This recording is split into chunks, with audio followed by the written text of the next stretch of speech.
Hello, everyone. David Sugarman here from the That Movie Is Ours Now podcast. Now, this actually isn't a new episode, but I wanted to make this video. As I'm sure most of you have already heard by now, Kanye West has been in the news a lot lately for his anti-Semitic comments and tirades, and different companies have been cutting ties with him. But unfortunately, he is somebody with such a massive platform and such a following that there are people who are still, standing by the things he said. And I think even more worrisome, especially for me as a Jewish person, it is breathing life and validity for certain people who also hold, those beliefs that somebody with a platform like Kanye is spouting off this horrible, anti-Semitic nonsense. Um, but there are people out there who believe this, and now there's somebody who is echoing their thoughts on an even larger platform, and for them confirming, their beliefs. I think even for me as a Jewish person, I could always further my Jewish education. And there are lots of people, especially non-Jewish people, who don't frankly know a ton about even big topics like the Holocaust or anti-Semitism. So I wanted to give a list of 5 movies today that have really strong Jewish characters, Jewish themes, and Jewish stories. Now I'll caveat this with a problem I have with my own list as I was making this, along with just I think Hollywood in this area in general. All these movies that we're going to talk about today tend to are related to the Holocaust and or anti-Semitism in some way, and those are really really important stories to tell. That's not underselling that at all. However, people are always more than just their worst day. Jewish people are more than the Holocaust and living with the after effects of it. The same way African American people are so much more than the civil rights movement and slavery. There's a whole, you know, culture and deeper themes and meanings and nuances to every sort of culture and religion. And I think often in Hollywood, um, minorities and people who are oppressed kind of get boiled down to just the struggle. And again, those movies and films and art are really important, but they're more than just that. So if you have suggestions on movies that are have Jewish themes or strong Jewish characters that don't just focus on the Holocaust and just don't focus on solely anti-Semitism, please let me know. Hit me up in the comments, stitch or duet this or retweet, whatever, depends where you're watching this, with some suggestions. Before we dive in, I'll leave with one more comment, which is don't stop at just movies. I love movies. It's just a massive part of my life.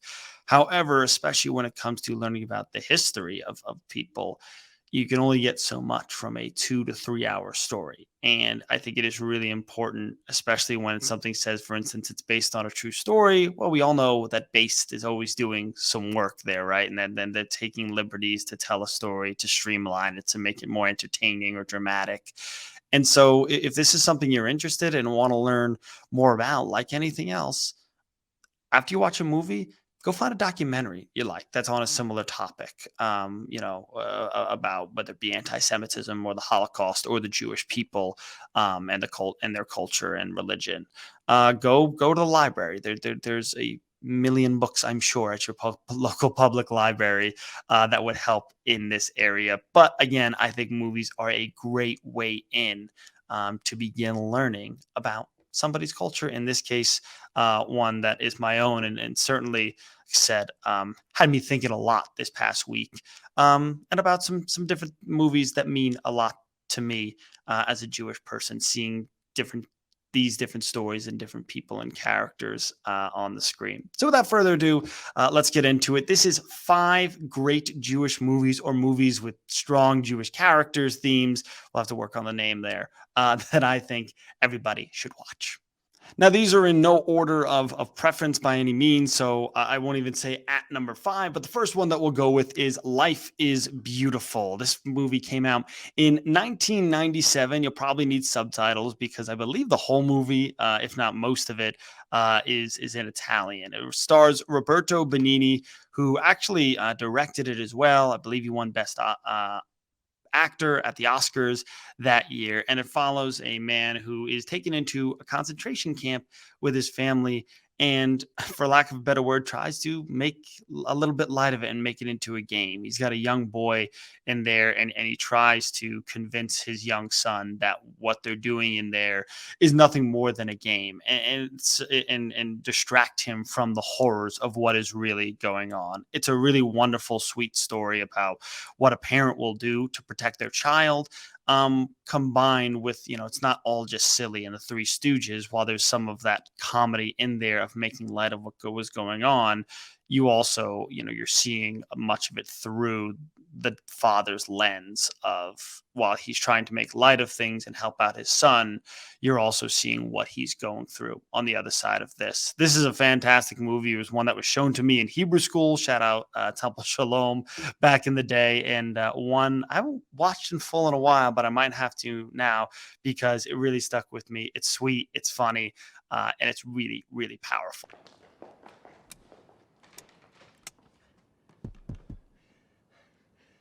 Buongiorno, principessa! Stanotte t'ho sognata tutta la notte! Next up on the list is the X-Men movies. Now, I am a big believer in representation, especially in big blockbuster movies that kids and families are going to go see together. The X-Men movies themselves are a little bit uneven. However, I think they always did a good job of taking care of Magneto's backstory. Magneto's backstory is that he was raised in a concentration camp, and that's where he discovered his metal bending powers. And then, of course, also discovered a lot of his rage and anger for humankind and humanity, and that always got him so frustrated and led him down an anti-hero and in many cases frankly villain kind of role.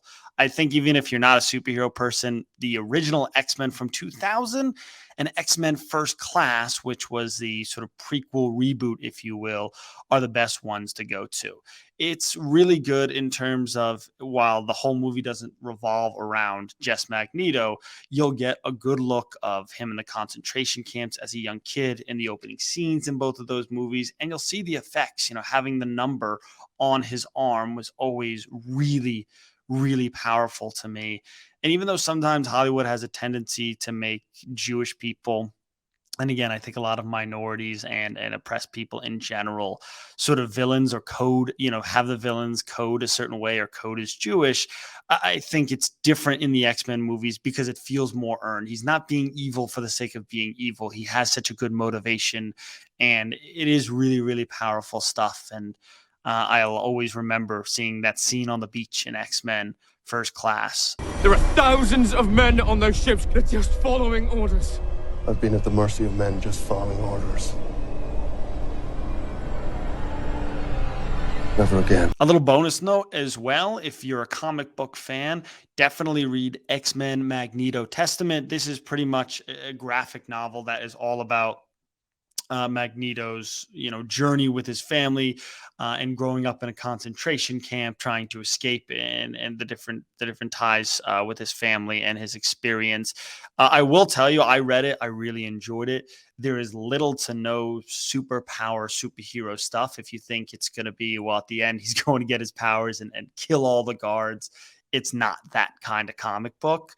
There's a little bit of sort of foreshadowing of what, of course, he'll become. But it really does just focus on the horrors, of what many families went through. And it is very historically accurate. And so I think that is a great way in. Again, I think it's good for adults. I enjoyed it. I read it in the last year or two. I think it's also good. A good way in if you want to introduce this type of stuff to children and teenagers, and find something that would get them interested in the superhero world, which could also give them a way into history and learning about the Holocaust. Next up, one that is considered an all-time classic, and for good reason. It's turning 30 years old next year. That is 1993's Schindler's List. It'll have a lot of star power that you'll recognize right off the bat. Liam Neeson, Ben Kingsley, Ralph Fiennes all play big roles in this movie, but it's Neeson who's the star as Oskar Schindler, based on a true story about a businessman. He joins the Nazi party and is staffing his factory with Jewish people. And then when he sees some of the atrocities going on in different ghettos, tries to then protect his own workers and then goes further and further into trying to protect and help and save people. It is a really powerful movie, no doubt a really dark and difficult at times to watch movie, but it's an important movie. And I think I've always found it important through the lens that you need more than just, quote, your people to care about your fight. It can't be just Jewish people that don't that are combating anti-Semitism. And this was someone in a position of power who wasn't Jewish, who was able to, in the beginning for selfish reasons, but then for better reasons throughout the movie, empathize and with the struggle of the Jewish people and what they were going through, and use his platform and use his power for good. I think that's really, really important, because in a time like this, it can't just be Jewish people who are being outraged about what's happening, and not just comments like what Kanye West has made, but more subtle anti-Semitism as well, and stuff that isn't so black and white and easy to see and easy to point out. And I think Schindler's List is a good example that you need more people than just yourself to be involved in the fight, and to help out and to care. And those people can make a profound impact, even if they don't get it right away. It's Hebrew from the Talmud. It says, whoever saves one life saves the world entire.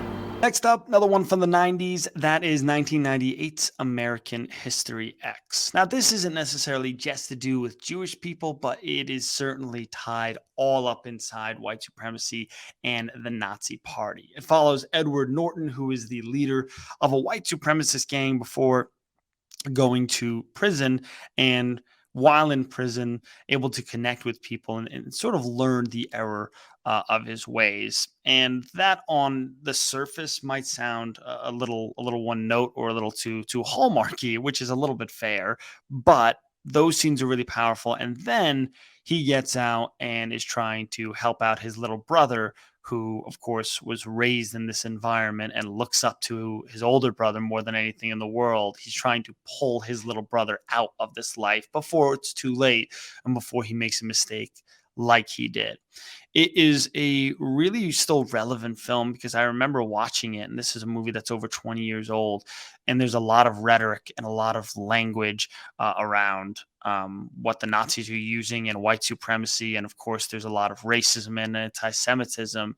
There's a lot of sentiments that are still said today. And even if they're phrased a little bit differently or a little bit more carefully, it's still sentiments we hear today. Wait a minute, white people commit crimes against white people too. Yeah, but they're not offing each other in record numbers all over America. Look at the statistics, for Christ's sakes. It's 1 in every 3 black males is in some phase of the correctional system. Is that a coincidence, or do these people have, like a racial commitment to crime? Not only that, they're proud of it. And it can also show redemption. Maybe that's a little bit foolhardy on my part. I do believe people can change, and change for the better. That doesn't mean they shouldn't be held accountable in the meantime, because they absolutely should. But that hopefully, with the right guidance and the right people in people's lives, they can come out of deep dark holes, and horrible, disgusting places, like being ingrained in the Nazi Party, or white supremacy, looking up to Adolf Hitler, and the different things like the characters in this movie. Last one, I wanted to give something that was a little bit more recent. So it's a film that just came out in 2021, directed by Barry Levinson, who you'll know for movies like Rain Man and Good Morning Vietnam, and that is The Survivor. It is based on a true story about a man named Harry Haft, who was discovered after getting into a fight with a guard in a concentration camp, and somebody thought he might be a good fighter, so he was taken to essentially box for Nazi entertainment and Nazi guard entertainment in their downtime. And so the horrors of that, coupled with the story of him getting out and then becoming a professional boxer and following his life. I think this movie does a really good job of a few different things, and it was hardly my favorite movie, but I think it does a great job of following the trauma and the effects of Harry trying his best to live a somewhat normal life and a day-to-day life, which was hard with all the things that had happened to him still so ingrained in his mind. And as he was now doing these things, for a living in the real world.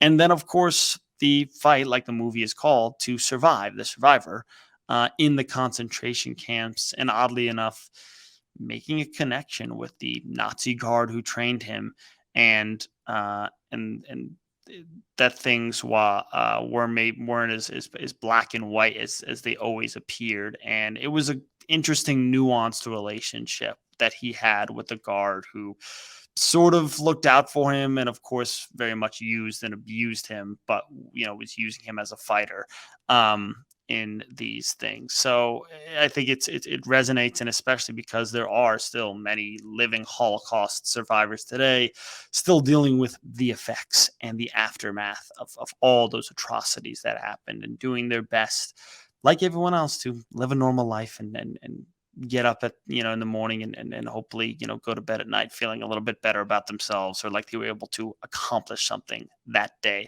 So The Survivor, which is on HBO Max. So those are 5 what I consider to be really good movies that have Jewish stories, strong Jewish characters, that I think everybody should watch. Again, try and seek out other movies as well, that are about Judaism and have Jewish themes without only looking at movies that focus on the Holocaust and anti-Semitism. They're important stories. They need to be told, but they're not the only stories that need to be told. I'm also going to leave a link in the description on my YouTube page, and I'll put it on some other places on my social media platforms as well. ushmn.org. That's the United States Holocaust Museum website. It is a great resource for information. If you want to donate, you're able to do that as well. And I'll try and find some other really good Jewish charities that, and anti-Semitism foundations, or fighting anti-Semitism, I should say, that you could look into to research and to donate if you're able to. If you like this list, let me know. And also let me know some other really good Jewish stories or stories with Jewish characters that you think are worth a watch, even if they're documentaries, if they're books. Let me know. I think it's really important that we share all of this. And so we have less and less of anti-Semitism and hate and all that terrible stuff that is going around right now. Thanks so much, and talk to you soon. Hope you enjoy the movies. Guess I'll see you in the movies.